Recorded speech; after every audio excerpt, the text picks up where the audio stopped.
आज हम देख रहे हैं मैट्रिक्स और सारणिक में अंतर। मैट्रिक्स और सारणिक में अंतर।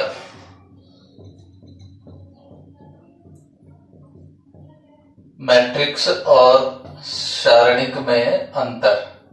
Difference between matrixes and determinants.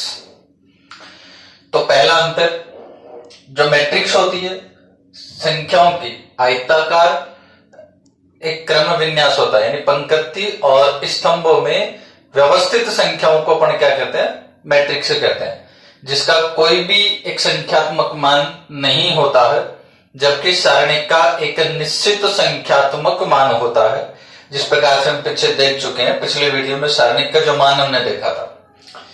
दूसरा मुख्य अंतर अगर हम देखें तो मैट्रिक्स का जो क्रम है, मैट्रिक्स का क्रम कुछ भी हो सकता है, अनिश्चित होता है, किसी भी प्रकार से हो सकता है, जबकि सारणिक वर्ग क्रम में होता है। वर्ग क्रम का मतलब सारणिक में हमेशा पंक्तियों की संख्या और स्तंभों की संख्या बराबर होती है। तीसरे मुख्य अंतर की बात करें अगर हम, तो किसी भी एलिमेंट को अगर एक मैट्रिक्स से मल्टीप्लाई करें, किसी भी h शून्य अवयव से मैट्रिक्स को अगर मल्टीप्लाई करें तो उसके प्रत्येक एलिमेंट से मल्टीप्लाई किया जाता है। जैसे मानिए सपोज कोई भी मैट्रिक्स होता है, कुछ भी लिख दूं मैं, एक मैट्रिक्स, सपोज ये मैट्रिक्स अपने पास, इसको अगर अपन 2 से मल्टीप्लाई करते हैं तो 2 अपन इस प्रकार से लिखते हैं, प्रत्येक एलिमेंट को 2 से मल्टीप्लाई करके लिखते हैं, तो हो जाता है 2, 4, 6, 8, 10 एंड 12। जबकि सारणिक में किसी सारणिक को एक शून्य अवयव से मल्टीप्लाई करने का मतलब सारणिक में उस एलिमेंट को अपन केवल एक पंक्ति या केवल एक स्तंभ से ही मल्टीप्लाई करते। जैसे सपोज अगर डिटरमिनेंट ए हमारे पास में इस प्रकार से होता,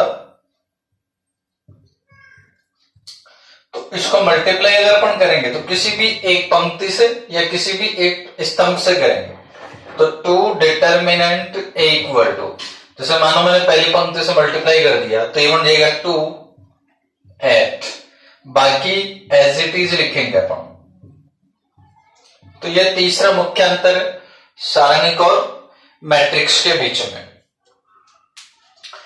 अब आज हम देखते हैं किसी भी सारणिक की लघु सारणिक और शैखंड।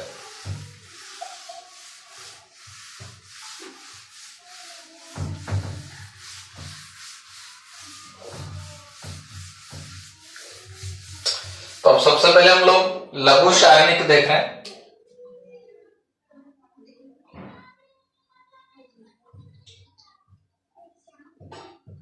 लघु सारणिक देखते, देखो लघु सारणिक क्या होता है।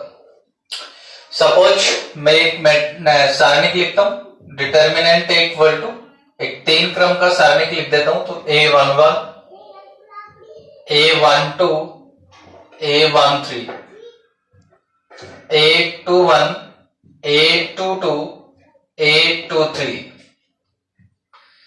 A31, A32, A33।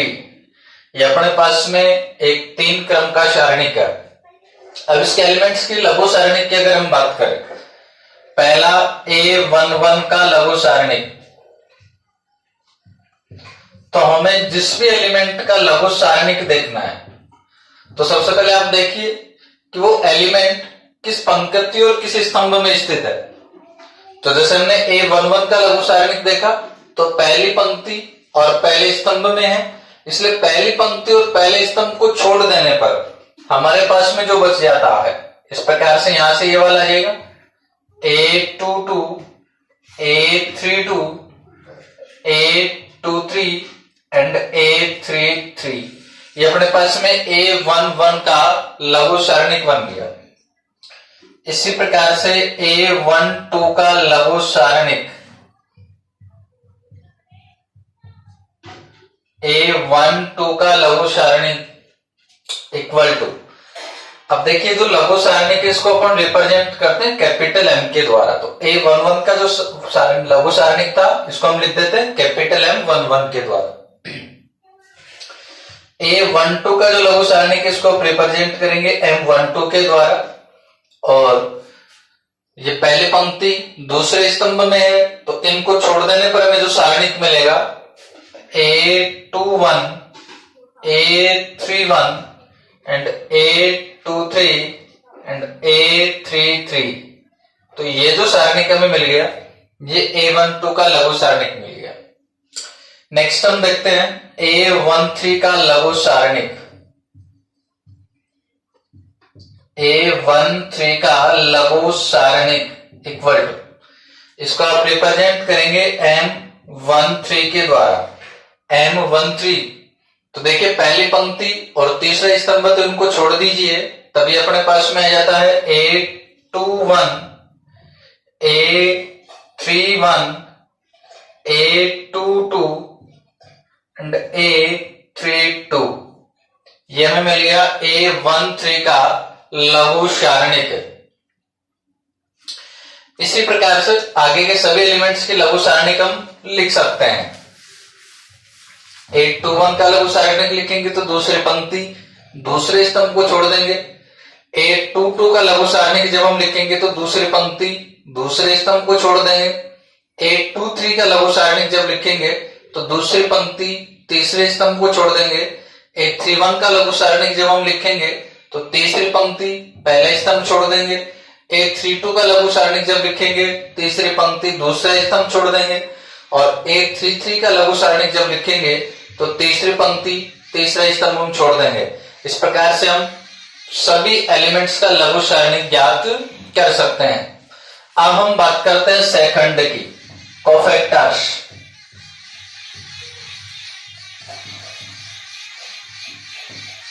देखिए कोफैक्टर किस प्रकार से परिभाषित करते हैं।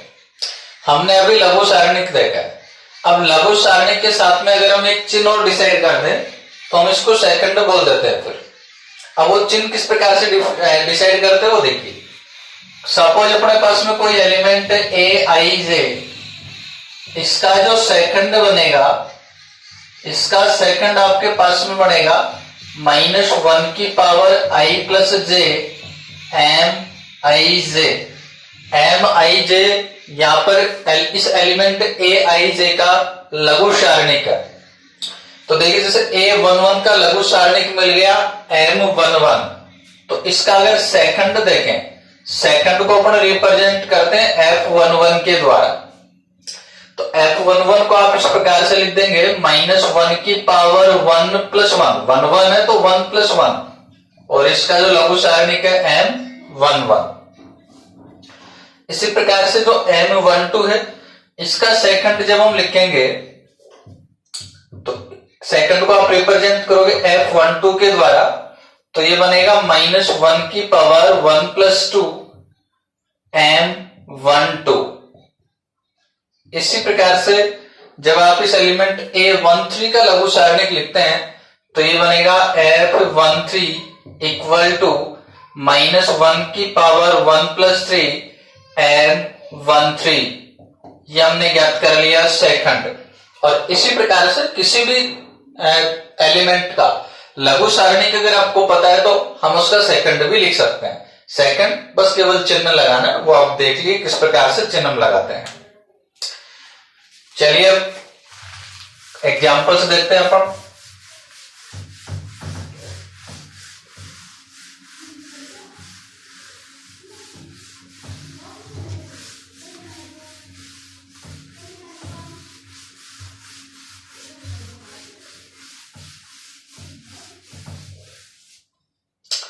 पहला एग्जाम्पल है, एक सारणिक है आपके पास में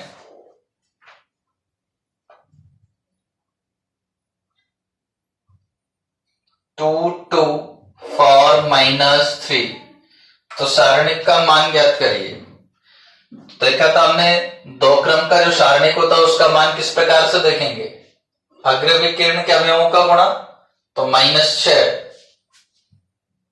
माइनस पश्च विकर्ण के अवयवों का गुणा तो 8, तो ये आपके पास में बन गया -14। सेकंड एग्जांपल हम देखते हैं, सारणी के जिसके एलिमेंट है cos theta sine theta minus sine theta and cos theta. सारणिक का मान ज्ञात कीजिए। मान ज्ञात करेंगे, अग्र विकर्ण के अंगों का गुणा, तो कॉस स्क्वायर थीटा माइनस, ये बन गया माइनस साइन स्क्वायर थीटा बनेगा आपके पास में कॉस स्क्वायर थीटा और minus minus plus sine square theta equal to 1।